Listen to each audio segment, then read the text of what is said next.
എനിക്ക് മുതലാളിയുടെ അത്രയും വിദ്യാഭ്യാസവും ലോകപരിചയമൊന്നുമില്ല. എന്നാൽ ഒരു അഭിപ്രായം പറഞ്ഞാൽ കൊള്ളാമെന്നുണ്ട്. എന്തഭിപ്രായം? ചേരയെ തിന്നുന്ന നാട്ടിൽ ചെന്ന നടുക്കഷ്ണം തിന്നണം മുതലാളി. ഇത് നിന്റെ അഭിപ്രായമല്ലല്ലോ, ഒരു പഴഞ്ചൊല്ലല്ലേ? പക്ഷെ പഴഞ്ചൊല്ലി സ്വന്തമായിട്ട് അഭിപ്രായം വല്ല ഇവിടെ പറടാ. ഈ നാട്ടിൽ കാര്യങ്ങൾ നടക്കണമെങ്കിൽ കൈക്കൂലി കൊടുക്കണം മുതലാളി, അത്ര തന്നെ. കൊടുക്കാം, പക്ഷെ അതിനുള്ള പണം നീ നിന്റെ വീട്ടിൽ നിന്ന് കൊണ്ടുതരണം. പറ്റുമോ? ഇങ്ങനത്തെ അഭിപ്രായമാണ് കൈവശം ഉള്ളതെങ്കിലേ അത് കയ്യിൽ തന്നെ വെച്ചാ മതി. എന്റെ അടുത്ത് വേണ്ട കേട്ടോ. സാർ കയറി വരണം.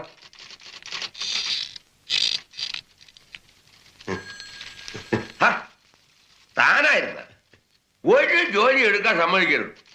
എന്റെ നേരം വെളുക്കുമ്പോ കയറി വന്നോളൂ. തന്നെ കണ്ട അന്നത്തെ ദിവസം പോക്ക.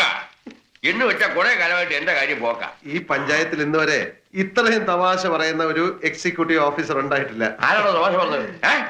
ആരാണോ തമാശ പറഞ്ഞത്? അല്ല, സാറിന്റെ പറച്ചിൽ കേട്ടപ്പോ എനിക്ക് ചിരി